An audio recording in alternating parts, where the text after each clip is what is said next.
राजा राम राम।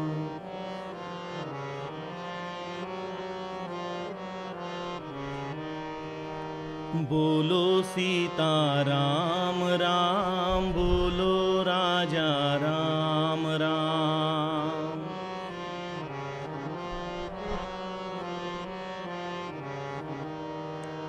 बोलो सीता राम राम, बोलो राजा राम राम।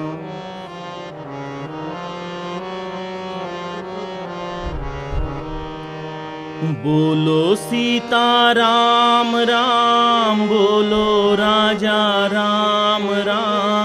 बोलो सीता राम राम, बोलो राजा राम राम।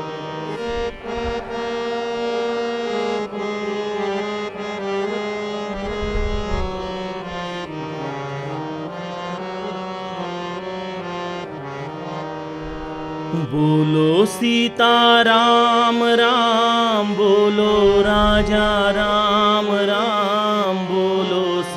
बोलो सीता राम राम, बोलो राजा राम राम।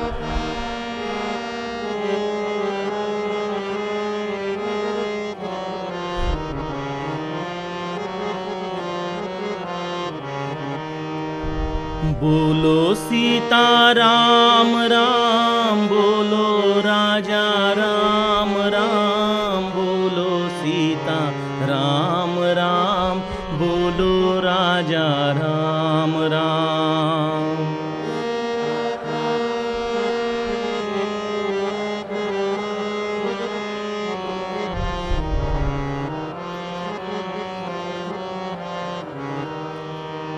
बोलो सीता राम राम, बोलो राजा राम राम।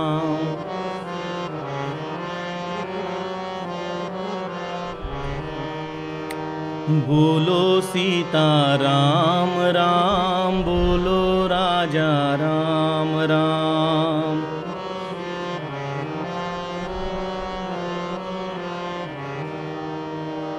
बोलो सीता राम राम, बोलो राजा राम राम।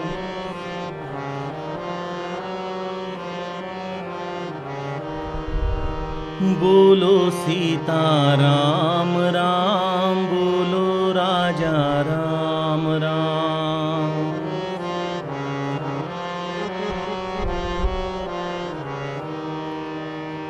जानकी जीवन स्मरण जय जय राम।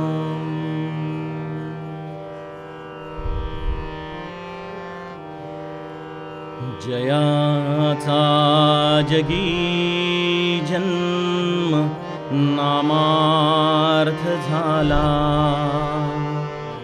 जयाने सदा वास, नामात केला। जयाच्या मुखी सर्वदा नाम कीर्ती। नमस्कार त्या ब्रह्म चैतन्य मूर्ती। सद्गुरुनाथ महाराज की जय। श्रोता वक्ता श्री राम समर्थ। जय जय रघुवीर समर्थ।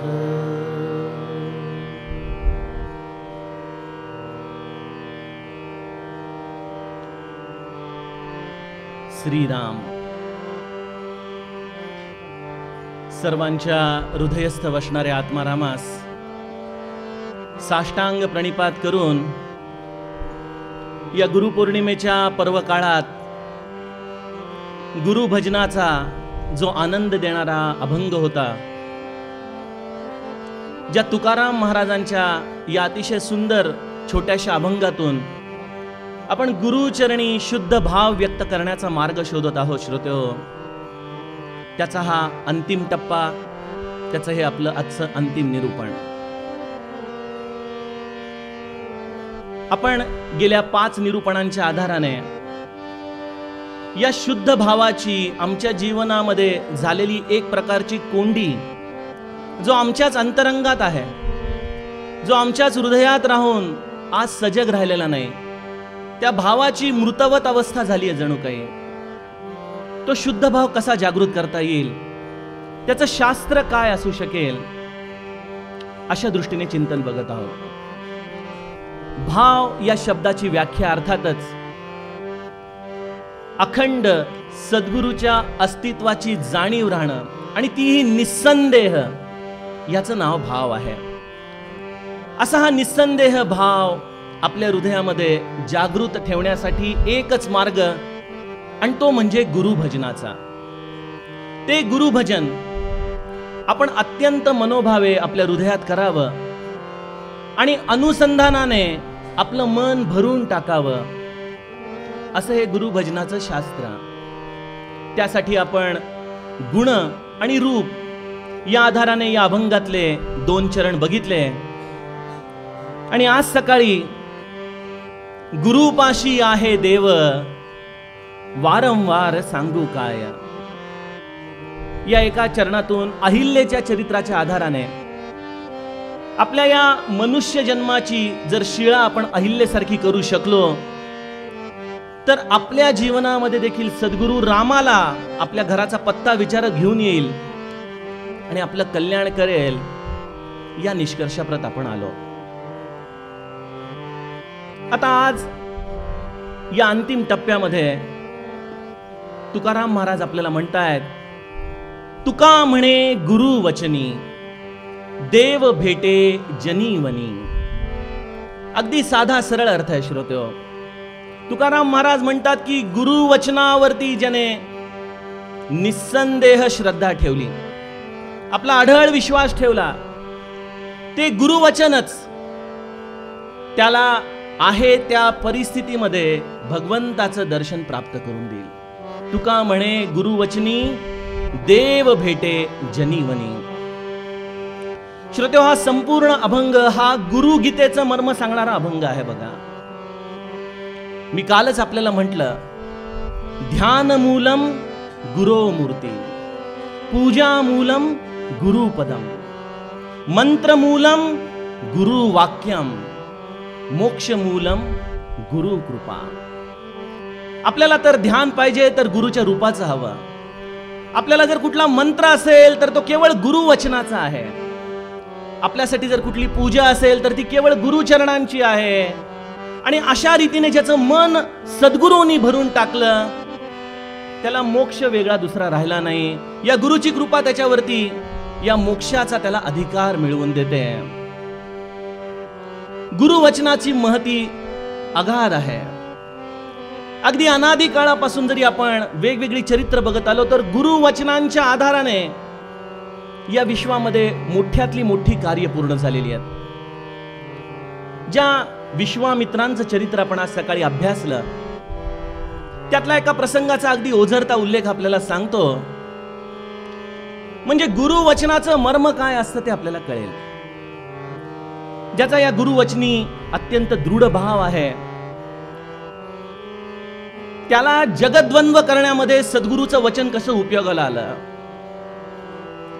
जेव्हा मिथिला नगरीमध्ये प्रभू रामचंद्र लक्ष्मणाचा प्रवेश झाला, तेव्हा तिथं येण्याचं कारण होतं, आणि कारण म्हणजे सीतेचं स्वयंवर. आणि त्या स्वयंवरासाठी जनकाने शिवाचं जे धनुष्य तिथे एक पण म्हणून जे ठेवलं होतं, त्या धनुष्याची गंमत अशी होती की तिथं अनेक राक्षस राजाच्या रूपामध्ये आले होते सीतेशी स्वयंवर करण्यासाठी. अगाध शक्ती होती त्यांच्याकडं. आणि सीतेने रामाच्याकडे एकदा बघितलं आणि तिच्या लक्षात आलं की आपल्या वडिलांनी किती अवघड पण ठेवलेला आहे. हा राम अत्यंत तसा त्या वेळेला तरुण वयाने, तशी त्याची शरीर प्रकृती देखील या राक्षसांच्या प्रकृतीपेक्षा, आणि मग असा हा पण, आणि सीतेचं मन तर रामामध्ये पूर्णपणे लिप्त झालेला. आणि त्या धनुष्याची गंमत अशी होती की वेगवेगळे राक्षस राजे अगदी मोठ्या उत्साहाने येत होते की आपण हा धनुष्य उचलूत, आपण हा धनुष्य उचलूत. आणि गंमत अशी की तो धनुष्य उचलायला गेलो की तो धनुष्य त्यांची शक्ती चोडून घ्यायचा बघा. म्हणजे आजच्या काळामध्ये बॅटरीचं अर्थिंग लीक झाल्यानंतर जसं होतं ना, तशी काहीशी अवस्था होती बघा. जो कोणी जाईल, जो कोणी त्याला उचलायचा प्रयत्न करेल, त्याची जेवढी शक्ती असेल तेवढ्याने ते धनुष्य आणखीन जड व्हायचं. शेवटी जनक संतापला आणि म्हणाला, अरे मी काय पण लावून ठेवलोय, मला वाटतं सर्व पृथ्वी ही निक्षत्रिय झालेली दिसते, क्षत्रिय संपलेले दिसतात पृथ्वीवरचे. प्रभू रामचंद्र शांतपणे विश्वामित्रांच्या जवळ बसलेले आहेत आणि विश्वामित्र योग्य वेळ झालेली समजून फक्त रामाकडे बघतात. रामा, उठ, धनुष्याला प्रत्यांच्या लाव आणि जनकाचा संताप दूर कर. एवढे 3 वाक्य ते बोलतात फक्त. रामा, उठ, धनुष्याला प्रत्यांच्या लाव आणि जनकाचा संताप दूर कर. राम देखील अत्यंत शांतपणे, तुलसीदास म्हणतात एखादा सिंह जसा मदमस्त चालीमध्ये चालत यावा त्याप्रमाणे राम त्या रंगमंचाकडे जातोय, अत्यंत शांत, कुठल्याही यश अपयशाची काळजी न करता. आणि तिथं जातो आणि क्षणामध्ये प्रत्यांच्या लावतो आणि त्या धनुष्याचे 2 तुकडे करून जमिनीवरती फेकतो. यातून अनेक भावात्मक अर्थ पुढे निघत गेले. एक भावात्मक अर्थ असा की पुढे एकदा सीता माऊलीने त्यांना विचारलं की हे प्रभो, आपण एवढं जड धनुष्य उचललं तरी कसं, आणि नुसतं उचललं नाही तर त्याचे 2 तुकडे आपण केले कसे, कशी आपल्यामध्ये एवढी ताकद आली. तर प्रभू रामचंद्र स्मित हास्य म्हणून करतात आणि म्हणतात, अगं वेडे, मी धनुष्य तोडलं हाच तुझा गैरसमज आहे. ज्या वेळेला माझ्या गुरूंनी मला सांगितलं ना की उठ रामा, धनुष्याला प्रत्यांच्या लाव, त्याच वेळेला ते धनुष्य तुटून पडलेलं होतं. मी तर केवळ एक निमित्त म्हणून तिथं गेलो आणि त्याला प्रत्यांच्या लावला. श्रोतेहो, गुरु वचनाचं महत्व हे असं विलक्षण आहे की जिथं प्रत्यक्ष प्रभू रामचंद्रासारख्या आराध्याला देखील त्या वचनांच्या आधाराने एवढं जगद्वंद्व कार्य करता आलं. श्री महाराजांचे देखील आपल्या आयुष्याच्या अंतिम टप्प्यामध्ये डोळे बऱ्याचदा भरून यायचे तुकामाईंच्या आठवणीने. आणि महाराज त्यावेळेला तुकामाईंच्या आठवणी लोकांना सांगायचे आणि शेवटी फक्त एकच म्हणाले की या माझ्या गोंदवल्याचं हे सगळं फळ, हा सगळा व्याप माझ्या तुकामाईची कृपा आहे म्हणाले. त्यांच्या आशीर्वादाचं हे फळ आहे की आज इतकी लोक नामाला लागली. आणि म्हणाले, मी एकच साधन केलं, मी माझ्या गुरूंनी दिलेल्या वचनांचं आज्ञा पालन केलं म्हणाले. श्रोतेहो, गुरूंच्या वचनाचं आज्ञा पालन या गोंदवल्यामधल्या या माझ्या स्वामींना जगद्वंद्व करून टाकलं, सर्व विश्वाला वंदनीय करून गेलं. असा हा गुरु वचनाचा खरा बोध आहे. गुरुगीता देखील आपल्याला तेच सांगते की मंत्रमूलम गुरुर्वाक्यम. ही उदाहरणं देखील आपल्याला सांगतात की या जगामध्ये जे वंदनीय झाले ते केवळ गुरु वाक्याच्या आधाराने झाले, गुरु वचनांच्या आधाराने झाले. आणि त्यामुळे समर्थ माऊली देखील दासबोधामध्ये आपल्याला एक अतिशय महत्वाचं सूत्र देऊन जातात की हे गुरुवचन काय आहे, या गुरुवचनाचा अर्थ तरी नेमका काय आहे, ही गुरुवाक्य तरी नेमकी कशी आहेत, समजून घे बाळा. या वचनांचा अर्थ सांगताना समर्थ माऊली म्हणते,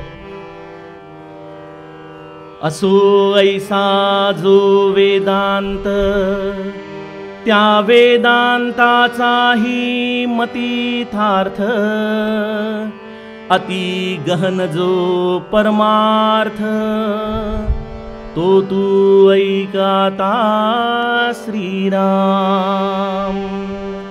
अरे गहनाचे ही गहन, ते तू जाण सद्गुरु वचन, सद्गुरु वचने समाधान, नेमस्त आहे श्रीराम। सद्गुरु वचन तोची वेदांत, सद्गुरु वचन तोची सिद्धांत, सद्गुरु वचन तेची धादांत, सप्रचित आले श्रीराम। कल्याण स्वामी कदाचित या ओव्या लिहून घेत असताना त्यांना देखील आपल्या जीवनातला पूर्वार्ध आठवला असेल की आपण आज घडलो कसे, आपण कल्याण तरी कसे झालो। केवळ गुरु वचनांच्या आज्ञा पालनातून आपण कल्याण घडलोय ना। ती कथा आपल्याला सगळ्यांना माहितीच आहे। झाडाच्या फांद्या वाढलेल्या, खाली विहीर, आणि समर्थ म्हणतात की अरे रामाच्या रथाला या फांद्या लागतात, या कोणीतरी छाटा बरं।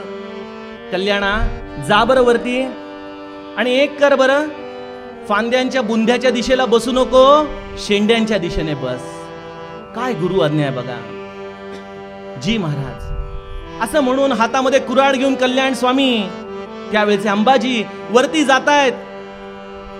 त्या फांद्यांच्या टोकावरती जाऊन बसून फांद्यांना छाटायला सुरुवात करतायत। लोक आ वासून बघत बसलेत की अरे हा काय मुलगा करतोय। खाली मोठी विहीर, या फांद्या तुटता क्षणी हा विहिरीमध्ये फांद्यांसकट पडणार आणि या मुलाला पोहता येत नाही।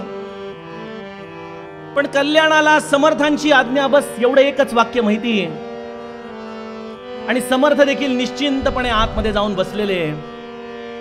धडाड दिशेने आवाज झाला, अरे बुडला बुडला म्हणून सगळीकडे हल्लकल्लोळ झाला। पण समर्थांच्या आज्ञेशिवाय विहिरीत उतरायचं कसं? कोणीतरी आलेलं होतं, चर्चा चालू होती। उद्धव स्वामी पण थांबले। तासा 2 तासांनी समर्थांना म्हणतात की मुलाचं शव बाहेर काढायचं का? अंबाजी बुडाला बहुतेक। अरे अंबाजी बुडाला म्हणून विहिरीजवळ येतायत आणि म्हणतात अंबाजी बरं हाय नव? आणि अंबाजी हातामध्ये कुऱ्हाड घेऊन वरती येतो, होय महाराज आपल्या कृपेने सगळं छान आहे, कल्याण आहे महाराज, कल्याण आहे। आणि समर्थ वरती घेऊन त्याला म्हणतात, काय म्हणालास आता? कल्याण आहे ना, आजपासून तुझं नाव कल्याण स्वामी। कल्याण स्वामी घडले या गुरु वचनांमधून, या गुरु आज्ञेच्या पालनामधून। त्यामुळं समर्थांनी सत्शिष्य लक्षणाचं प्रधान लक्षण आपल्याला सांगितलं। प्रधान लक्षण 40 लक्षण आहेत सत्शिष्याची, पण ते म्हणाले एका लक्षणाला एक्झम्पशन नाही। 40 मधली 39 असतील नसतील कदाचित खपून घेऊत, पण एक लक्षणाला एक्झम्पशन नाही। आपल्या पेपरमध्ये असायचं ना ऑप्शनल पेपर आणि कंपल्सरी मार्क्सचा पेपर, त्याप्रमाणे हा एकच प्रश्न आहे, एकच क्वालिटी आहे सत्शिष्याची की ज्याला ऑप्शन नाही, आणि ती क्वालिटी तू लक्षात ठेव। आणि तुम्ही आम्ही प्रत्येकाने ह्या गुणधर्म लक्षात ठेवला पाहिजे। बाकी काही नाही केलं तरी चालेल, फक्त एवढी एक ओळ, मुख्य सत्शिष्याचे लक्षण, सद्गुरु वचनी विश्वास पूर्ण, अनन्य भावे शरण, या नाव सत्शिष्य श्रीराम।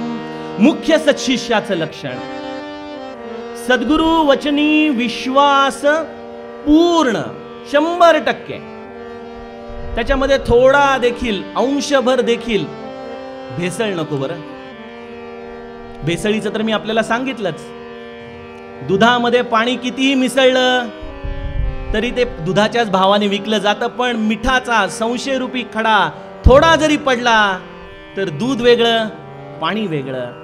त्याप्रमाणे सद्गुरूच्या या सत्शिष्य भूमिकेमध्ये 40 पैकी 39 हे पाणी रूपानी आहेत, असतील नसतील चालतील, पण एक सद्गुरु वचनी विश्वास पूर्ण, ह्याला मात्र कुठलाही तुम्हाला दुमत देण्यासाठी संधी शास्त्राने दिलेली नाही। आणि मी जेव्हा माझा स्वतःचा विचार करतो तेव्हा कधी कधी असं वाटतं की मला का अजून या सत्शिष्याच्या भूमिकेमध्ये जाता येत नाही, का 100% या सद्गुरूच्या वचनांवर मला विश्वास ठेवता येत नाही, का मी या सद्गुरूंनी सांगितलेलं वाक्य जसं आहे तसं माझ्या जीवनामध्ये उतरवू शकत नाही। आपला नेहमी पण जागृत राहतो. आपला परमार्थ कसा आहे? महाराज असे म्हणाले पण सुरू. या पण मध्ये आमची सगळी गडबड आहे बघा. आम्हाला या पण मुळे, या सद्गुरूच्या वचनांवरती 100% विश्वास ठेवण्यापासून आम्हाला स्वतःला लांब राहावं लागतं. काय कारण असेल? मी का पूर्णपणे विश्वास ठेवू शकत नाही? 2 गोष्टी आहेत. एक, ही सद्गुरूची वचनं अत्यंत सोपी आहेत. वाचताना असं वाटतं की अरे ही एवढी साधी सोपी वचनं, याच्यामुळं मला या जीवनाचं ध्येय मिळेल, माझा प्रपंच नीट होईल, माझा परमार्थ मला प्राप्त होईल. महाराजांना एकदा एकाने विचारलं, आम्ही चिकित्सक मंडळी ना, महाराज नाम कसं घेऊ? बघा गुरुवचन किती सोपं आहे, तुम्हाला सगळ्यांना माहितीच आहे. नाम कसं घेऊ? अरे महाराज म्हणाले, मला हे काय विचारतोस? हा प्रश्न म्हणजे पेढा कसं खाऊ असं विचारण्यासारखा आहे म्हणाले. नाम घे, नाम घे, बस संपला विषय. आम्ही लोक उगीच चिकित्सा करतो. मग मांडी घालून बसलं पाहिजे, ताड बसलं पाहिजे, श्वासावरती नाम झालं पाहिजे. हे सगळं ठीक आहे हो, या सगळ्या स्थिती आहेत, या एक एक करून येतील, पण मुख्य उद्देश काय? नाम घ्या. आणि आम्ही आमच्या चिकित्सेमुळे बऱ्याचदा इतका वेळ वाया घालवतो. आणि दुसरा भाग असा होतो की गुरुवचन तर फार सोपी आहेत. 100% विश्वास ठेवण्यासाठी बऱ्याचदा लहान मुलाच्या बोबड्या बोलांवर आपण जसा विश्वास ठेवत नाही, तशी आमची अवस्था होते. पण काय करणार? ही गुरुवचन म्हणजे कुठून पुस्तकातून आलेली नसतात हो, कुठल्या युनिव्हर्सिटीमधून आलेली नसतात. ते कुठल्याही उपनिषदाचा संदर्भ देणार नाहीत, ते कुठल्या ग्रंथाचा संदर्भ देणार नाहीत. ते तर सहज बोलणार.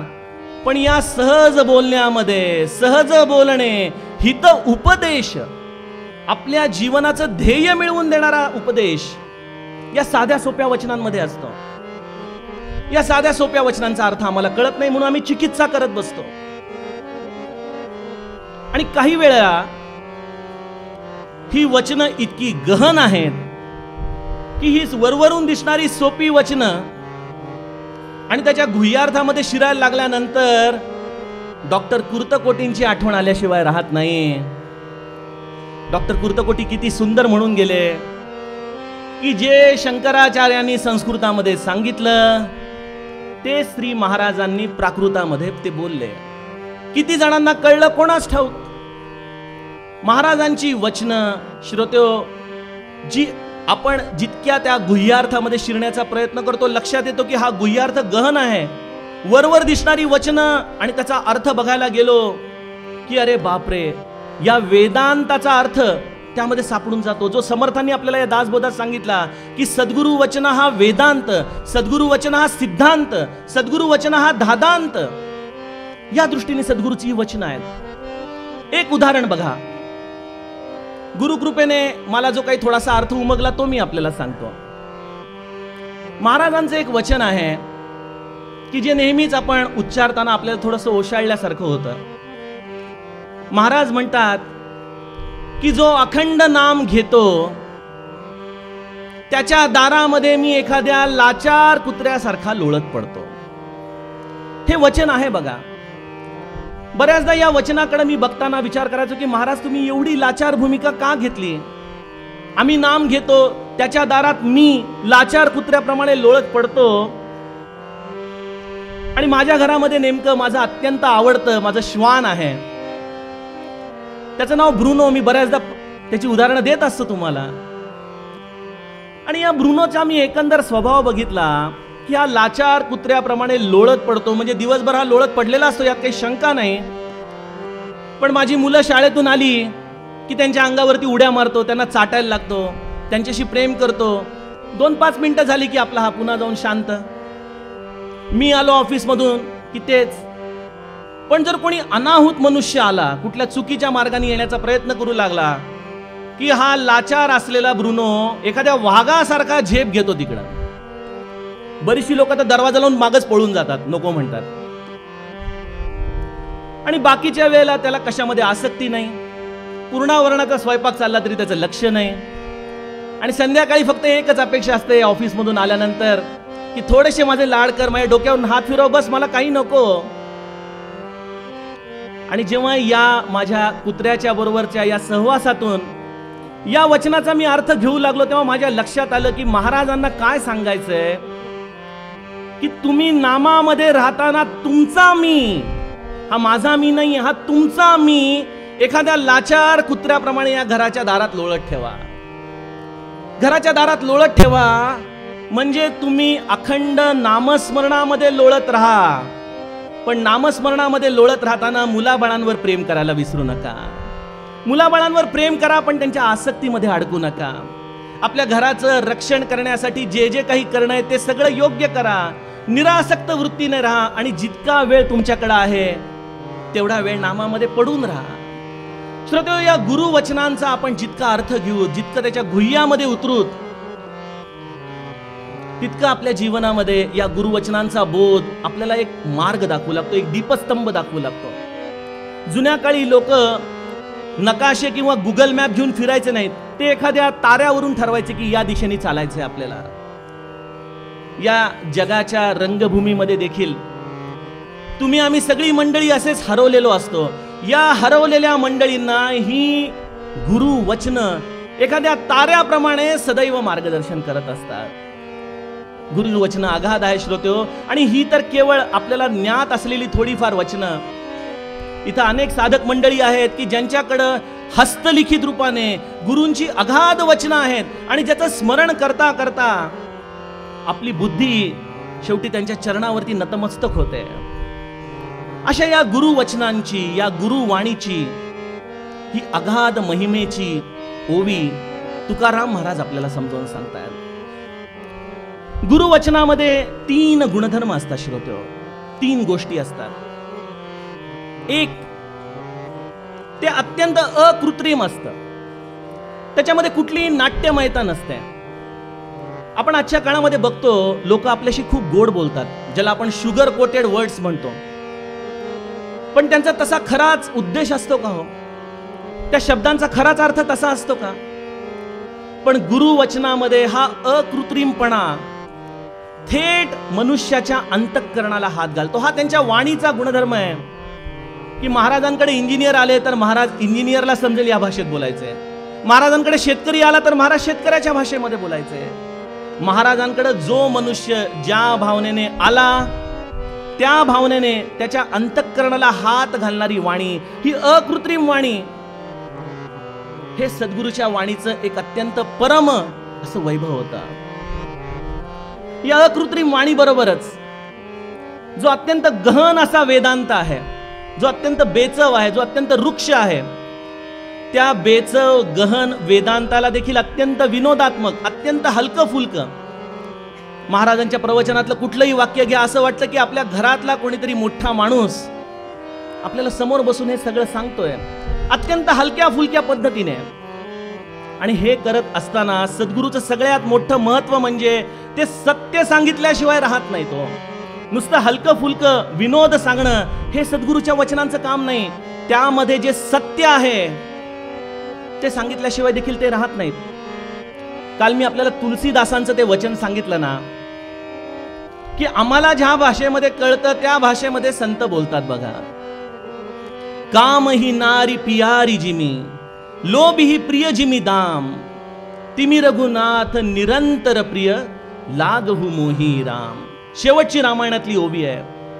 त्यामध्ये तुलसीदास म्हणतात की ज्याप्रमाणे कामी माणसाला स्त्री, लोभी माणसाला धन, त्याही पेक्षा अधिक, कारण की कामी माणूस तरी एक वेळ थोडासा ओशाळेल, नको म्हणेल. लोभी माणूस तरी एक वेळ ओशाळेल, नको म्हणेल. पण हे रघुनाथ तुम्हाला कसा आवड, तिमी रघुनाथ तसंच, पण निरंतर, अखंड, याच्यामध्ये एक क्षणाचा देखील विलंब नको, एक क्षणाचा देखील त्याच्यामध्ये मला तुझ्यापासून वियोग नको. त्यामुळे संतांनी देखील तोच वेदांत सांगितला. पण वृक्ष वेदांत, बेचव वेदांत आमच्यासारख्या लोकांना किती पचनी पडणार. महाराजांच्याकडे एक मनुष्य आले होते आणि महाराजांना ते म्हणाले की महाराज, मला ब्रह्मदर्शन हवंय बघा, मला ब्रह्मदर्शनाची मी तयारी सगळी केलेली आहे, आपण मला ब्रह्म दाखवा. महाराजांचं वाणीचं रूप बघा. महाराज म्हणाले, अहो तुम्ही एवढा लांबून प्रवास करून आलाय, थकला असाल, आपण उद्या बघू, तुमचा प्रश्न तसा अवघड आहे. आणि एक लक्षात घ्या, ब्रह्म कुठं जात नाही म्हणे, राहील तिथं तिथंच, आपण उद्या बघूयात म्हणाले. दुसऱ्या दिवशी महाराज निरूपणाला बसले आणि महाराजांनी साधन चतुष्टयाचा विषय काढला की ब्रह्मदर्शनासाठी काय गरज आहे. वेदांत सांगितला महाराजांनी त्यांना. वेदांतामध्ये महाराजांनी सांगितलं की साधन चतुष्टयामध्ये पहिले सारासार विचार पाहिजे, विवेक पाहिजे, नंतर तुमची भोग वासना गेली पाहिजे, नंतर तुम्हाला भगवंत दर्शनाची तळमळ लागली पाहिजे, वगैरे वगैरे. ते साधन चतुष्टय आपल्याला माहितीच आहे. हा मनुष्य निरूपण झाल्यानंतर महाराजांजवळ आला, म्हणाला, महाराज माझी सगळी तयारी झालेली आहे. आता या गुरुवचनामधली सहजता बघा. महाराज म्हणाले, मला माहित नव्हतं तुमची एवढी तयारी झालेली आहे. बरं झालं तुम्ही मला सांगितलं आपली एवढी तयारी झालेली आहे. काही हरकत नाही, उद्या सकाळी तुम्हाला ब्रह्मदर्शन घडवतो म्हणाले. आणि दुसऱ्या दिवशी तो ब्राह्मण पंडित माणगंगेवरून स्नान करून येताना पटाईत मावशी तिथं होती. महाराज हातामध्ये लिंबाची काडी घेऊन चोखत बसलेले. गुरुवचनाची सहजता बघा श्रोत्यो. आणि पटाईत मावशीला येऊन म्हणतात, मावशे जाऊन त्या पंडिताच्या धोत्र्याच्या निऱ्या फेडून ये म्हणे. आणि धोत्र्याच्या निऱ्या फेडून ये हे केवळ सद्गुरू सांगू शकतो बरं का, आपल्यासारखा मनुष्य नाही. कारण की या गुरुवचनांमधला जो वेदांत आहे तो जर मनुष्याला बुद्धीच्या आधाराने कळत नसेल तर त्याला कळेल अशा भाषेमध्ये सांगणं. आणि त्यासरशी पटाईत मावशी गेली, कारण की तिला तर गुरु आज्ञेशिवाय दुसरं काही कामच नव्हतं. त्या म्हाताऱ्याच्या धोत्राला हात घातल्या, अर्धवट फिटलेलं धोतर घेऊन तो अत्यंत संतापाने महाराजांच्या समोर आला. म्हणाले, ती काय बाई आहे का डाकीण आहे हो म्हणे महाराज. अहो म्हणे तिने माझं धोतर फेडलं. आणि संतापाने लाल बुंद झालेले डोळे होते. महाराज फक्त एवढे म्हणाले की तुम्हाला अजूनही स्त्री पुरुषाचा भेद दिसतोय, तुम्हाला अजूनही आपल्या स्वतःचा मानापमान जाणवतोय, तुम्हाला अजूनही या मानापमानाच्या आधारे क्रोध येतोय. तुम्हीच मला सांगा साधन चतुष्टयातलं आपण काय केलं. आणि जर ते तसं नसेल तर मी आपल्याला कशा अर्थाने या ब्रह्माचं दर्शन देऊ. शर्मेने मान खाली गेली. म्हणाले, महाराज म्हणाले, अशा भलत्या नादाला लागू नका, नामस्मरण करा, मनापासून नाम घ्या, यामध्ये सगळं काही घडून येईल. या गुरुवाणीमध्ये अकृत्रिम भाव आहे, या गुरुवाणीमध्ये सत्य सांगण्याची कला आहे. पण हा वेदांत ते मुळीच कधी वृक्षपणे कोणाला सांगत नाहीत, कधी बेचव करून कोणाला सांगत नाहीत. हा बेचव वृक्ष असलेला वेदांत देखील अत्यंत सहजपणे, अत्यंत हलक्या फुलक्या भाषेत, अत्यंत रसाळ वाणीने, हे या गुरुवचनांचं मर्म आहे. या गुरुवचनांमधला जो तिसरा गुणधर्म आहे तो म्हणजे आत्मानुभूतीचा आहे बघा श्रोते. कारण की गुरुनी ही वचनं स्वतःवरती वापरून बघितलेली असतात. आपण आजकाल बघतो की मेडिकल सायन्समध्ये डॉक्टर लोक प्रयोग करतात, पण कोणावरती प्रयोग करतात? उंदरांवरती करतील, निरपराध पशुपक्ष्यांवरती करतील आणि मग म्हणतील की प्रयोग यशस्वी झाला. पण संतांचं तसं नसतं.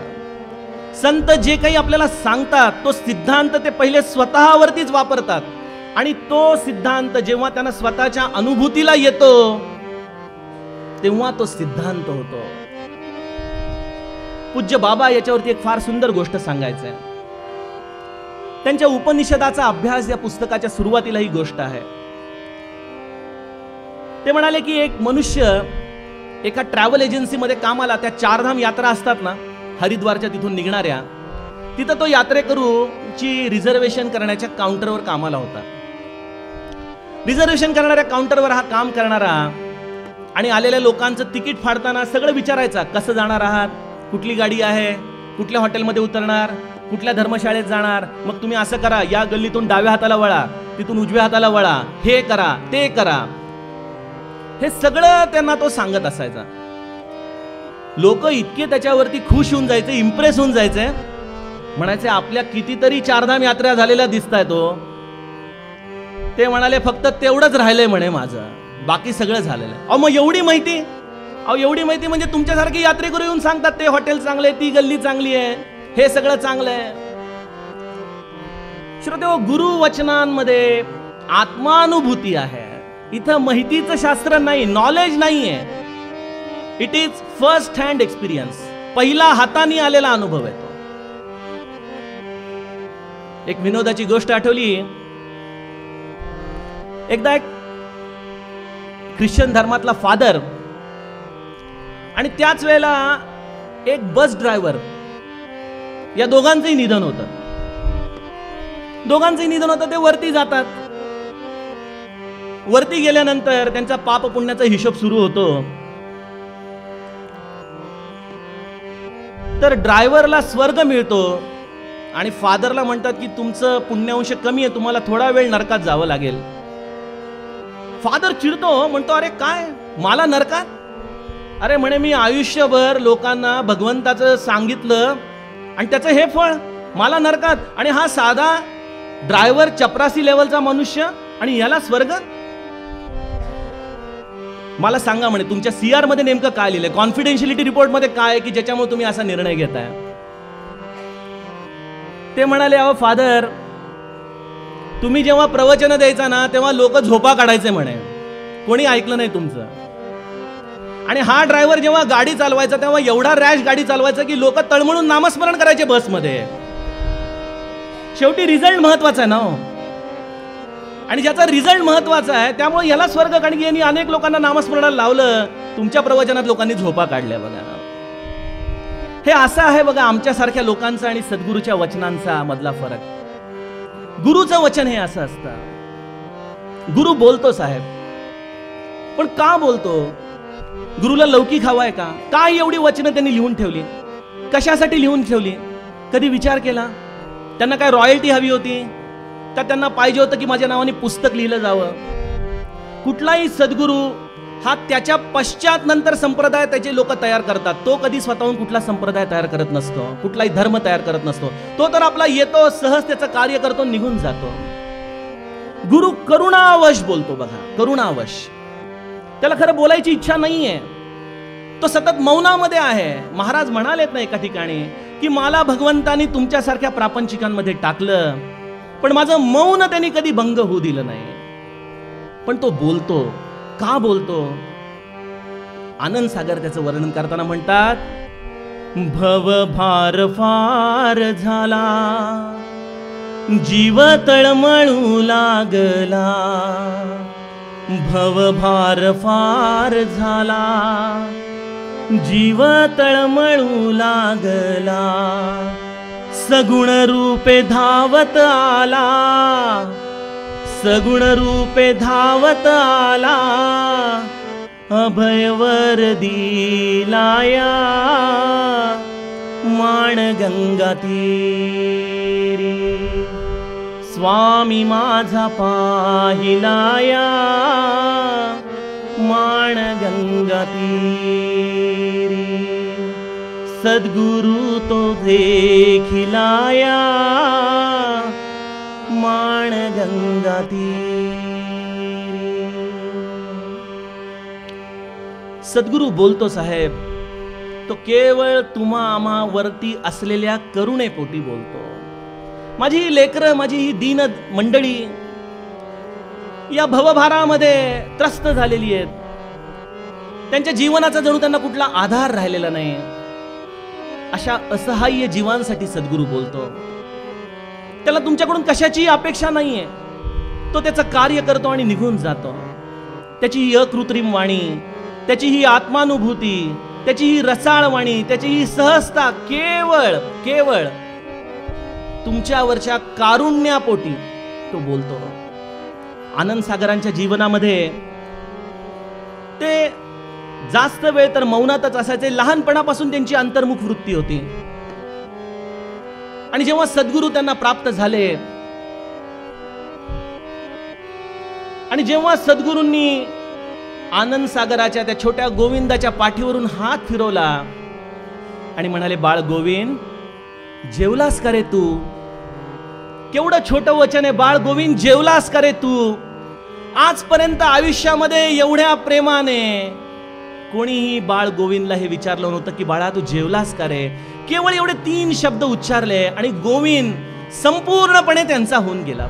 संपूर्णपणे. आणि दुसऱ्या दिवशी महाराजांनी तर काय करावं, गोविंदला बोलवलं.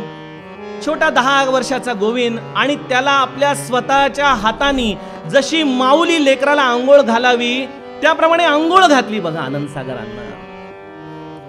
छोट्या छोट्या कृती असतात पण त्याचा बोध इतका खोलात जातो की आनंद सागरांना जेव्हा महाराजांच्या विषयी विचारलं की महाराज कोण आहेत, शब्द आले, श्री महाराज म्हणजे वासनेच्या घाणीतून जीवाला बाहेर काढून नामाचं स्नान घालणारा प्रत्यक्ष मारुतीचा अवतार. कुठून आलं हे? एक स्नान, एक पाठीवरून हात, आणि आनंद सागर त्यांचे कायमस्वरूपी होऊन गेले. आणि श्री महाराजांनी त्यांना कायमस्वरूपी आपलंसं केलं. किती आपलंसं की देह ठेवल्यानंतर आनंद सागरांच्या अस्थी जेव्हा प्रयागला जायला निघाल्या तेव्हा म्हणाले की मी त्या अस्थी घेऊन जाईन, इथं ठेवा. आणि हरद्याला जेव्हा महाराजांच्या अस्थी मुक्कामाला आल्या तेव्हा आनंद सागर आणि महाराजांच्या अस्थी एकत्र प्रयागला गेल्या आणि एकत्रपणे त्या गंगेमध्ये त्यांना समर्पित करण्यात आलं. श्रोत्यो, सद्गुरु वचनाचा हा बोध केवळ कारुण्यवश येतो. जीवाच्या वरची असलेली हा भवभाराची त्याची स्थिती बघून ते येतात बोलायला. सद्गुरु बोलतात आणि त्याच्या बोलण्याच्या मागचं एक महत्वाचं प्रयोजन आहे. मनाच्या श्लोकामध्ये हे प्रयोजन समर्थ माऊली सांगतो की आम्ही का बोलतोय, का लिहितोय मी हे मनाचे श्लोक, का लिहितोय मी हा दासबोध, कशासाठी लिहायचंय, मला काही पाहिजे? अरे आम्ही तर लंगोटीवर आलो आणि लंगोटीवर निघून जाणार. ही सगळी वचनं मी जी तुमच्यासाठी लिहून ठेवली ती काय आहेत, का बोलतो आहोत आम्ही? हिता कारणे बोलणे सत्य आहे, हिता कारणे सर्व शोधून पाहे, हिता कारणे बंड पाषांडवारी, तुटे वाद संवाद तो हितकारी, तुटे वाद संवाद तो हितकारी. अरे मी तुमच्याशी बोलतोय, हा संवाद रचतोय कशासाठी? कारण की केवळ तुमच्या जीवनामध्ये हा जो वाद निर्माण झालाय, आणि कुठला वाद? दररोज आम्ही आमचा वाद महाराजांना सांगतो, मी जीव हा भ्रम द्वैत पसारा, वारुनी दिधला अद्वैत सारा. हे सद्गुरुराया, या मायारूपी भ्रमाने मला भ्रमित करून टाकलेले रे, आणि त्यामुळं हा माझा भ्रम तू दूर कर, ही माया माझ्या जीवनातून दूर कर. मला तो या भगवंताचं दर्शन हवंय, पण मी दीन आहे रे. आणि अशा दीन मंडळींसाठी सद्गुरु करुणावश बोलतो, संवाद प्रस्थापित करतो. बघा तो श्रोतो, जीवनामध्ये दोन बाजू असतात बोलण्याच्या, एक असतो वाद आणि दुसरा असतो संवाद. आणि सद्गुरु जीवाशी संवाद साधतो. हा स जो आहे ना, हा सच्चिदानंदाचा स आहे, हा सत्याचा स आहे, हा तुमच्या जीवनामध्ये आनंद देणारा स आहे. आणि तो वाद तुमच्या जीवनातून तुटावा म्हणून सद्गुरु तुमच्याशी संवाद करतोय.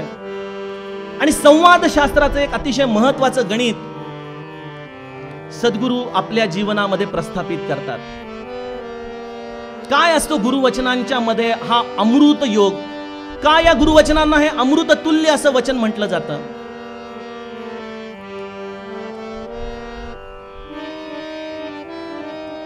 डॉक्टर आप्पा आठवलेंचं स्मरण होताच. गुरुपौर्णिमेच्या आदलाच असा दिवस होता, 10-12 वर्षापूर्वीचा. काही कारणामुळे आमचा काही चर्चा चाललेली, काही संवाद चाललेली, आणि त्यांचे डोळे भरून आले अचानक तात्यासाहेब केतकरांच्या आठवणीने. आणि मला म्हणाले, रवी आता म्हणे डोळे मिटण्याच्या आधी एकदा कानामध्ये ते गोड शब्द, या बरं बाळ या या, हे 2 गोड शब्द कानावरती पडावेत एवढी इच्छा आहे म्हणाले. परत या अत्यंत गोड शब्दांचा, हा माधुर्याचा भाव, हा अमृत योगाचा भाव एका जीवाला जणू काही 40 वर्षानंतरही त्यांच्या स्मृतींमध्ये मग्न करून टाकतो. मी मध्यंतरी विचार करत होतो की मनाचे श्लोक आज जवळजवळ 350 वर्ष होत आले.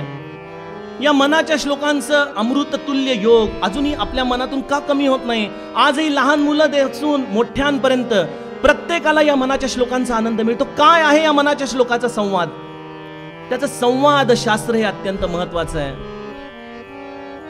समर्थांनी दुसऱ्याच ओवीमध्ये आपल्यावरती अशी काही पकड घेतली आहे, आपण अजून त्या दृष्टीने ते मनाचे श्लोक बघत नाहीत, म्हणून समर्थांनी अशी पकड घेतली मनावर आपल्या आणि आपल्याला एकच हाक मारली, मना सज्जना भक्ती पंथेची जावे. मना सज्जना. आपण जेव्हा मनाचा श्लोक उघडतो, पहिला श्लोक गणाधीश झाला की दुसऱ्या श्लोकामध्ये मना सज्जना. अरे आपल्याला हाक मारतायत सज्जन म्हणून. या मनाला श्रोतेहो, जीवनामध्ये गुरुवचन हे आम्हाला आधार देतं. गुरुवचन आमच्या थेट मनावरती जाऊन कार्य करतं, कारण की त्या मनाला त्याच्या सर्व विकारांसहित आजच्या काळात जर कोणी स्वीकारणारा असेल तर तो केवळ सद्गुरू आहे. बघा अहो, आम्ही जगामध्ये साधा भाजीपाला आणायला गेलो तरी कांदे बटाटे निवडून घेणारी मंडळी, इथं आमच्या मनाची स्थिती आपल्याला माहिती आहेच.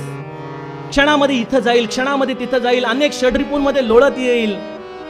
ते सुंदर पद आहे ना, तोरा मन दर्पण कहलाय, भले बुरे सारे कर्मों को देखे और दिखाए. असं माझं मन. आणि त्या मनाला सद्गुरू जाणतात. जाणून मला पुन्हा म्हणतात, मना सज्जना या बरं बाळ, मला फार आनंद वाटला, मी कोणाही बद्दल निराश होत नाही. ही सगळी वचनं आम्हाला एक जीवन जगण्याचा आधार देतात. या मनाला या वचनांच्या आधाराने तो सद्गुरू जणू काही एका पकडीमध्ये घेतो. कारण की श्रोतेहो, या जगात आजपर्यंत आमच्या बुद्धीवरती सर्व जगांनी काम केलंय. या बुद्धीने आमचं मन कधीच आकृष्ट केलं नाही. बुद्धीचं शास्त्र आम्हाला देणारे भरपूर जण आहेत, पण माझ्या मनावरती कार्य करणारा केवळ सद्गुरूची वचनं असतात.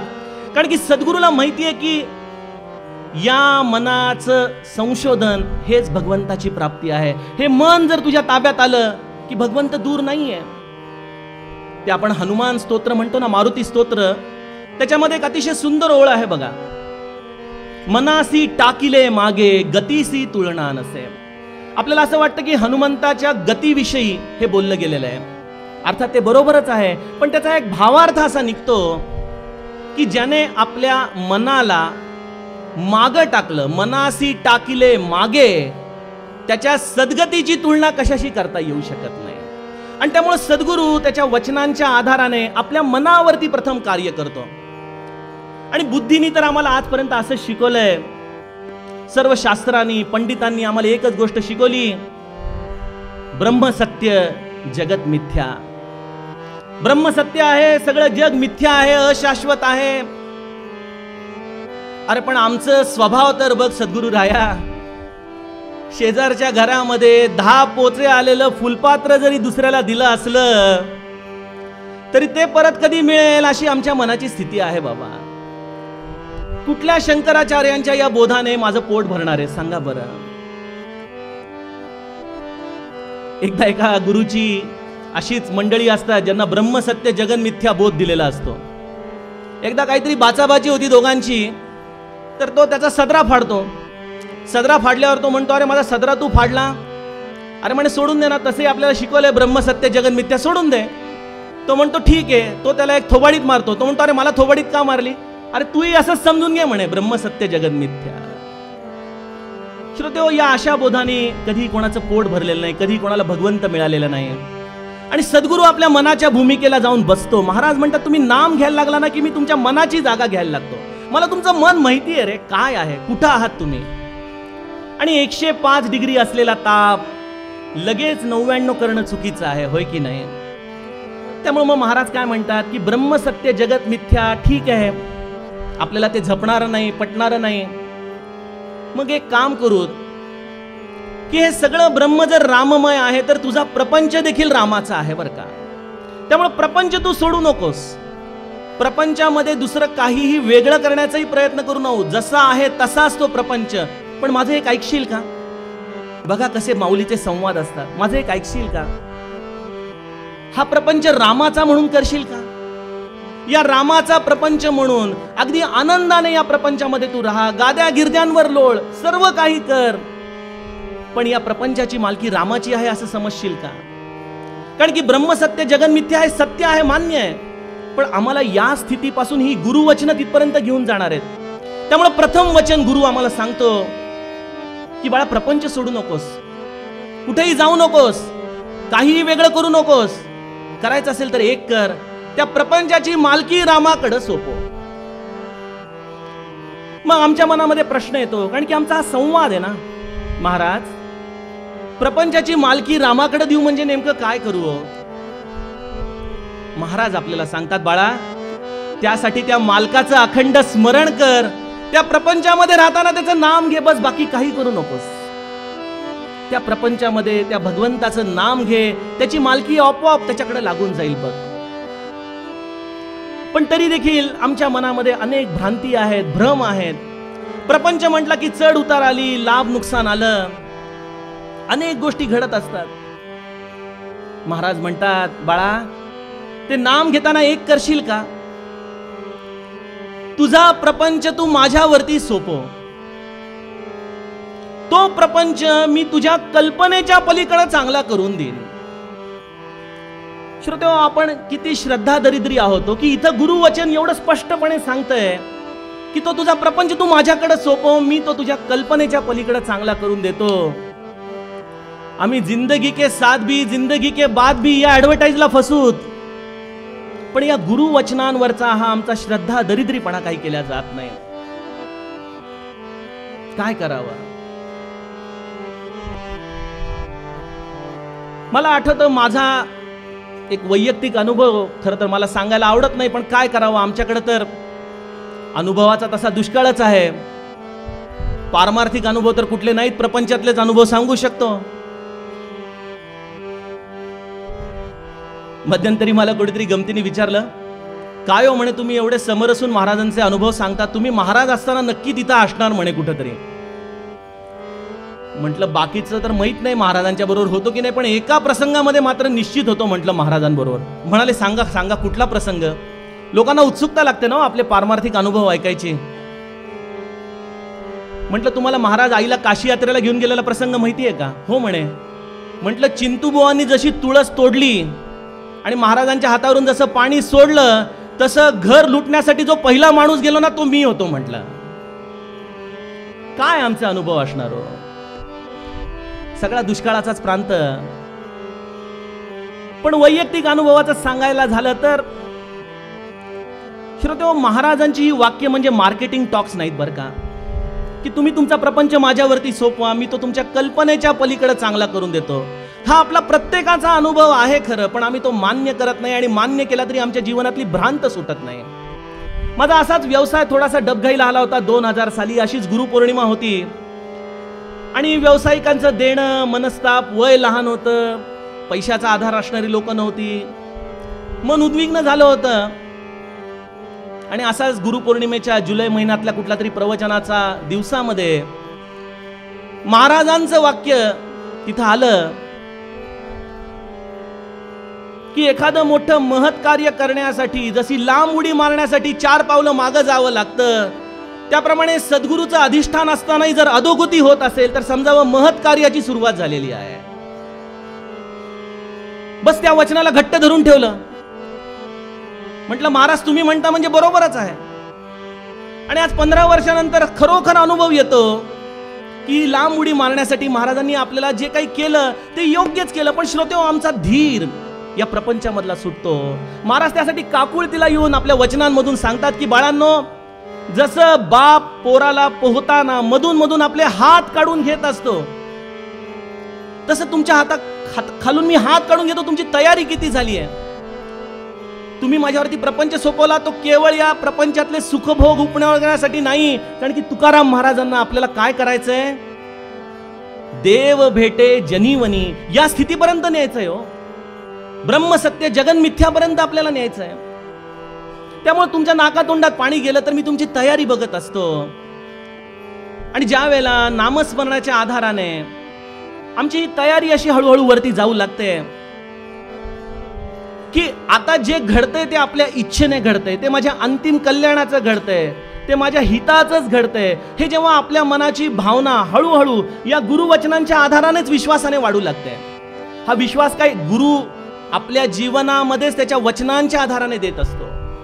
सत्शिष्य तर केवळ त्या वचनांच्या मागो जात असतो.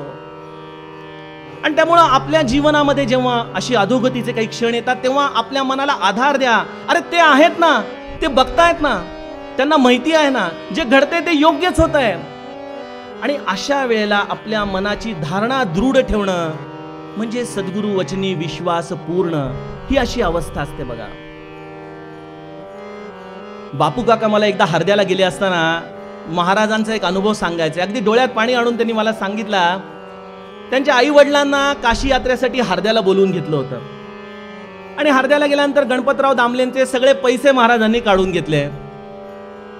महाराज म्हणाले, अहो एवढ्या काशी यात्रेला एवढे पैसे थोडी लागतात, इथं ठेवून द्या. एक डब्बा आणला, बाईच्या अंगावरचे दागिने पण काढून ठेवले. टांग्यापर्यंत महाराज त्यांना सोडायला आले. 50 रुपये फक्त दिले. 50 रुपये दिल्यानंतर गणपतराव दामलेंच्या मनामध्ये थोडीशी सैरवैर झाली. आणि म्हणाले, 50 रुपयात काशी यात्रा? ठीक आहे म्हणाले, बाईच्या अंगावरती छल्ले आहेत, त्यांनीच आपलं काम करूयात. तेवढ्यात महाराज टांगा थोडा पुढे जातात, म्हणताना अहो छल्ले राहिले की म्हणे, ते काढून द्या. छल्ले काढून घेतले. गणपतराव दामलेंच्या मनामध्ये विचार आला, ठीक आहे हातामध्ये अंगठी आहे, महाराजांचं तिकडं लक्ष दिसत नाहीये, अंगठीवरती काम करू. आणखीन टांगा थोडासा पुढे गेला. अहो गणपतराव, बाईंच्या बोटामध्ये अंगठी तशीच राहिली, ती पण द्या. हा, आणि तुम्हाला मी पत्र दिलं होतं ना, ते पत्र द्या बरं. त्याच्यामध्ये एक ताजा कलम ऍड करतो. आणि ताजा कलम काय लिहिलं की या माणसाला कोणी उसने पैसे देऊ नयेत म्हणे. आली का गंमत? उसने पैसे देऊ नयेत. गणपतराव दामले बिचारे सद्गुरु वचना पूर्ण विश्वास, हे असेच प्रसंग असतात. तो ते आम्हाला काय कल्याणासारखं छाटी म्हणून उडी मारायला तर लावणार नाहीत. आणि बापू काका नंतर थांबले. चरित्रामध्ये त्या गोष्टीचा उल्लेख नाही. बापू काका म्हणाले, रवी, माझ्या आई वडिलांची काशीमध्ये हत्तीवरून मिरवणूक काढली बरं का म्हणे महाराजांनी. बघा सद्गुरूच्या वचनांवरचा विश्वास काय असतो श्रोते. आम्हाला आमच्या प्रपंचामध्ये या अशा घटना घडत असतात, छोट्या छोट्या अधोगतीच्या, आणि आम्हाला वाटतं संपलं सगळं.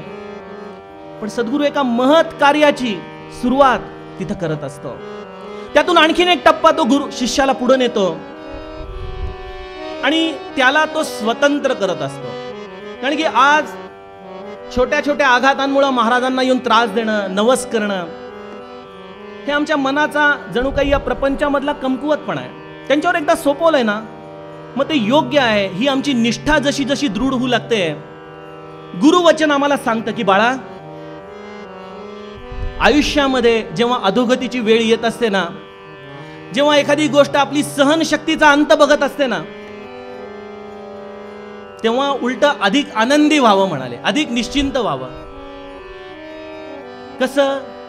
पुन्हा गुरुवचन, महाराजांची गुरुवचन बघा. अरे बँकेचे हप्ते फेडताना जसा तुम्हाला आनंद होतो, त्याप्रमाणे प्रारब्धाचे भोग भोगून संपून टाका म्हणाले.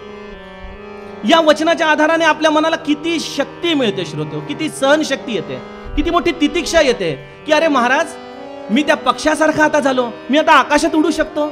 आता मला त्या घरट्यामध्ये जेव्हा पाहिजे तेव्हा मी येऊन बसीन, आणि ह्या तुमच्या इच्छेमध्ये मी आता जगायला शिकेन.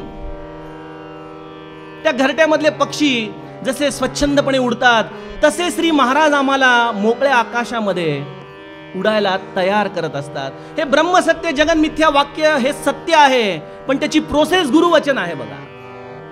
हे गुरुवचन एक एक टप्पा करत करत करत आम्हाला वरती घेऊन चाललंय. आणि मग या प्रारब्धाच्या भोगांमध्ये अनेकदा असे प्रसंग घडतात, अशा घटना घडतात की ज्याची क्षती कधीच आयुष्यात भरून निघू शकत नाही. कारण की शेवटी प्रारब्धाचे भोग अत्यंत आनंदाने स्वीकारणं याचा नाव परमार्थ आहे. प्रारब्धाच्या भोगांना मागं पुढं करण्यासाठी परमार्थ करू नका, त्याच्यासाठी गुरुकडे येऊ नका. तो जसा आहे तसा आनंदाने स्वीकारायला तयार करणं. मला बऱ्याचदा ना त्या बॉक्सिंगच्या मॅचेस बघताना महाराजांची खूप आठवण येते. त्या बॉक्सिंगच्या मॅचेस मध्ये आपण बघता का की दोन बॉक्सर जीव तोडून लढत असतात बघा. तुम्हाला मी सांगतो की या बॉक्सिंगची मॅच तुम्ही आम्ही प्रत्येक जण खेळत असतो. कशी असते माहिती का? तुमचं आणि तुमच्या प्रारब्धाची बॉक्सिंगची मॅच चाललेली असते, तुमच्या आणि तुमच्या प्रारब्धाची. आणि या मॅच मध्ये सद्गुरू फक्त एकाच गोष्टीची काळजी घेतो की नॉकआउट पंच तुम्हाला बसणार नाही याची तो काळजी घेतो. पण जर तुम्ही असं म्हणाला की मला एकही पंच बसता कामा नाही आणि मी मॅच जिंकलो पाहिजे, तर हे आपलं अज्ञान आहे की नाही? अहो, गुरुनी आपल्याला काय करायला शिकवलंय? इथं येऊन केवळ नारळाची तोरणं बांधून प्रपंचामध्ये नोकऱ्या मुलीबाळांची लग्न एवढ्यासाठी म्हणून परमार्थ नाही करायचा आपल्याला. आपल्याला तुका म्हणे देव भेटे जनीवनी इथपर्यंत जायचंय बघा. म्हणून स्वतंत्र व्हा, सज्ज व्हा. अरे तू आहेस ना, मग तू आहेस तर सगळं ठीक आहे, आणि तू नशील तर काहीच ठीक नाही. तुझ्यावरती सोपवलंय ना, मग तू जे करतोयस ते योग्य आहे, माझ्या अंतिम कल्याणाचं आहे. आणि मग अशा प्रसंगाची देखील परीक्षा होते. काही जणांच्या आयुष्यामध्ये प्रारब्धवश असे प्रसंग येतात की ज्याची क्षती भरून निघत नाही. काही लोक इथेही बसलेली आहेत आता, तरणी ताठी मुलं हातातून निघून जातात. क्षणामध्ये सगळ्या स्वप्नांचा चक्काचूर होतो. जो प्रपंच मांडला होता सुखाच्या अपेक्षेने, तो प्रपंच अचानक विषण्ण होऊन जातो, अंधकारामध्ये भरून जातो. एखाद्याचा पती, एखाद्याची पत्नी, एखाद्याचा मुलगा, हे सगळं या प्रारब्धवश या दाही दिशांना वेळ येताच उडून जातात. जर गुरु नसते तर अशा अवस्थेमध्ये त्या मनुष्याला वेड लागला असतं किंवा त्याने आत्महत्या केली असते.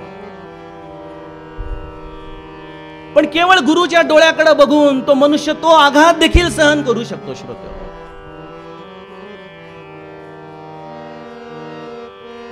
गुरु आपल्याशी बोलतो, दररोज बोलतो. तुम्हाला काय वाटतं, ही गुरुवचनं म्हणजे केवळ पुस्तकातली वचनं आहेत? या प्रवचनांच्या मधून जी आपण बोलतो ती वचनं आहेत?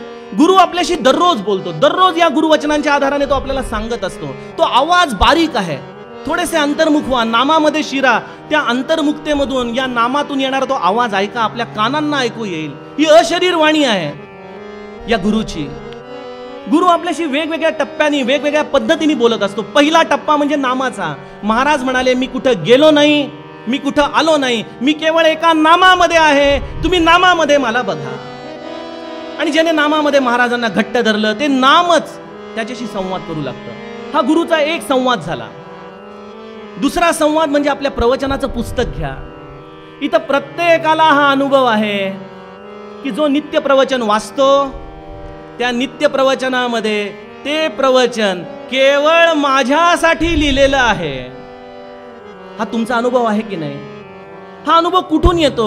हा गुरु आपल्याशी संवाद करतोय. ही त्याची वचनं आपल्याला दररोज मार्गदर्शन करतात की बाळा, अरे असं होईल, तसं होईल. तुमच्या मनातले भ्रम, भ्रांती काढत काढत तुम्हाला तो वरती घेऊन जातोय. एक संवाद पादुकांशी देखील होतो. आपल्या घरात गुरूंच्या पादुका असतील, त्या देखील तुमच्याशी संवाद करतील. अहो ते सोडा, गुरुनी दिली एखादी वस्तू जरी असेल ना आपल्याकडं, तर ती वस्तू देखील आपल्याशी संवाद करू शकते. त्या गुरुचा वचनांचा बोध आपल्याला कुठल्याही मार्गाने मिळतो. अगदी आपण थकून ऑफिसमधून जरी आलो आणि ऑफिसची बॅग ठेवत असताना श्री महाराजांच्याकडे बघितलं की डोळ्यामधून ते बोलतात की नाही आपल्याशी, बाळा दमून आलास रे फार, थोडं शांत हो बरं, विश्रांती घे. हा संवाद गुरु आपल्याशी करतो. पण आपण तेवढ्या तादात्म्य पद्धतीने गुरुशी एकरूप झालं पाहिजे. आणि जो या गुरुवचनांमध्ये असा निर्धास्त झाला, आनंदमय झाला, त्याला वेगळा परमार्थ उरत नाही. वेगळा परमार्थ नाही त्याच्यासाठी. महाराजांनी जेवढं सांगितलंय, माझ्या गुरूंनी मला जेवढं सांगितलंय, त्याच्या पलीकडे परमार्थ नाही, नाही आणि नाही. वेगळं काहीच करायची गरज नाही. पण तुम्ही म्हणाल की अहो इथं तर लिहिलंय की तुका म्हणे गुरु वचनी देव भेटे जनीवनी. आता वनात जाण्याचं कोणाचं आहे का धाडस या काळामध्ये? जाणार असेल तर सांगा. जनामध्ये तर आम्ही आहोत. महाराजांनी याच्यावरती साधा उपाय आपल्याला सांगितला की माझ्या वचनांवरती ज्याचा हा दृढ विश्वास आहे, जो या वचनांच्या आधाराने जगतोय, त्याची अवस्था गुरु कसा करून टाकतो? मांजरीच्या पिल्लासारखी त्याची अवस्था करून टाकतो. बघा, मांजरीचं पिल्लू आपल्याला माहिती आहे का? त्याला कसंही टाका तुम्ही, उलट करून टाका, असं करून टाका, असं करून टाका, तो प्रत्येक वेळेला 4 पायावरच पडतो. बघा, तो तो कधीच आडवा पडत नाही, तो नेहमी 4 पायावरती पडतो. जो गुरुवचनांवरती संपूर्णपणे निर्धास्त झालाय, विसंबलाय, त्याच्या जीवनामध्ये घडणारे प्रसंग कसेही असोत, उत्तम असोत, मध्यम असोत, कनिष्ठ असोत, मांजरीच्या पिल्लासारखा तो नेहमी आनंदामध्येच पडतो बघा. हा अनुभव प्रत्येकाचा यायला पाहिजे. आणि जर तो येत नसेल तर समजावं की माझं गुरुवचनांमधला बोध कुठेतरी कमी पडतोय. या गुरुवचनांचा बोध जर अंतःकरणात घट्ट ठेवला तर तुमच्या आनंदाच्या स्थितीला कोणीही दूर करू शकत नाही. आणि जो सतत या आनंदाच्या स्थितीमध्ये राहिला, मला सांगा श्रोत्यो, भगवंत म्हणजे जर आनंद स्वरूप असेल तर अजूनही कुठला वेगळा भगवंत भेटायचा राहिला आम्हाला. प्रापंचिक माणसाला आहे त्या स्थितीमध्ये जर गुरुवचनांच्या आधाराने आपलं समाधान टिकवता आलं तर भगवंताचं दर्शन वेगळं काय राहिलं. अरे जे घडते ते तुझ्या इच्छेने घडते, अतिशय उत्तम आहे, आनंद आहे, समाधान आहे. हे गुरुराया, तू माझ्या जीवनाचं खरंच किती कल्याण केलंयस रे. आणि श्रोत्यो, आज गुरुपौर्णिमेला ना हे या समाधीतून तुमच्याकडे प्रत्येकाकडे या आशेने बघतायत. मला वारंवार हे उदाहरण द्यावंसं वाटतं की जसं आपण आपल्या मुलीला अत्यंत प्रेमाने वाढवतो, दागदागिने घालून तिचं लग्न लावून देतो, आणि लग्न लावून दिल्यानंतर जेव्हा लग्नानंतर ती पहिल्यांदा माहेरी येते ना, तेव्हा बाप कधी तिच्या अंगावरचे दागिने मोजून बघत नाहीत की बांगड्या तेवढ्या आहेत का, मंगळसूत्र आहे का, जे दिलं होतं ते सगळं आहे का. बाप तिच्या डोळ्यामध्ये बघतो की ती समाधानी आहे का. आणि जर समाधान माझ्या जीवनात शाश्वत असेल तर हा आनंदच आहे. भगवंताचं दर्शन वेगळं काय. त्यामुळे या गुरुपौर्णिमेच्या पर्व काळात आपल्याला एकच करायचंय की या गुरुवचनांवरती आपला दृढ विश्वास ठेवायचा आहे. बघा, आपण एकच गोष्ट करूयात की या सगळ्या प्रपंचाचं रहाटगाडगं श्री महाराज मी आपल्याकडे सोपवते, आणि आता मी आपल्या नामाला एखाद्या त्या डोंगळ्यासारखं, त्या मुंगळ्यासारखं चिकटते. बघा, मुंगळ्यासारखं चिकटणं म्हणजे त्या गुळाच्या ढेपेला चिकटलेला मुंगळा जर ओढून काढायचा प्रयत्न केला तर श्रोत्यो, तो मुंगळा निघत नाही. त्या मुंगळ्याला ओढण्याचा कितीही प्रयत्न केला तर शेवटी त्याचं धड तिथं राहतं. पण मुंगळा गुळाला जसा सोडत नाही तसं प्रारब्धाच्या भोगांमध्ये मी जसा असेन तसा, पण मी या नामाला आता सोडणार नाही, मी आपल्या वचनांना सोडणार नाही, मी आपल्या ध्यानाला सोडणार नाही, मी आपल्या भजनाला सोडणार नाही. हे ज्याने आपल्या अंतःकरणात दृढ केलं आणि त्याप्रमाणे तो साधनेला लागला, त्याचा शुद्ध भाव त्याच्या डोळ्यांमधून पाझरू लागला. बघा, आणि ज्याचा हा शुद्ध भाव डोळ्यांमधून पाझरू लागला त्याच्यासाठी देव हा वेगळा राहिला नाही. असा हा या तुकाराम महाराजांच्या भजनाचा भावार्थ. आता हा अभंग आपण सगळे मिळून एकदा म्हणूयात आणि या गुरुपौर्णिमेच्या निरूपण सत्राचा आपण निरोप घेऊया.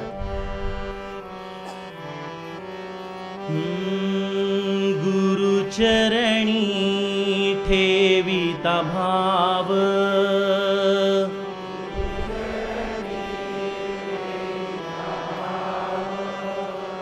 देव भेटे आपोआप, देव भेटे आपोआप, म्हणूनी गुरुसी भजावे.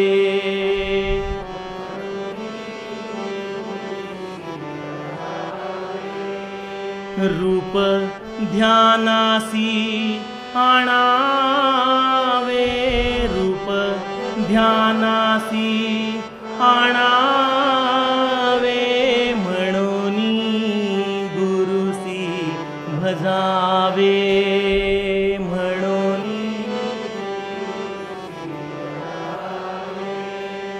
गुरुपाशी आहे देव,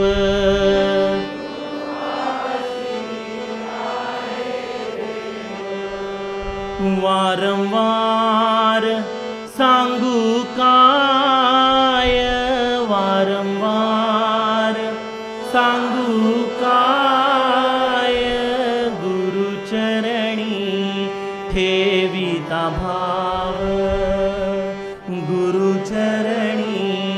ठेविता भाव तुका म्हणे गुरुवचनी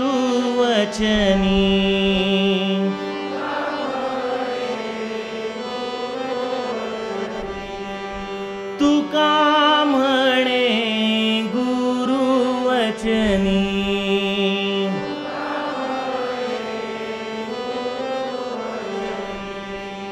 देव भेटे जनीवनी देव भेटे जनीवनी म्हणोनी गुरुसी भजावे म्हणोनी गुरुसी भजावे म्हणोनी गुरुसी भजावे. भगवंताच्या नामाला विसरू नका. या एका आर्जवाबरोबर गुरुपौर्णिमेच्या अनेक शुभेच्छांसहित आपल्या सगळ्यांचा निरोप घेतो. जानकी जीवन स्मरण जय जय.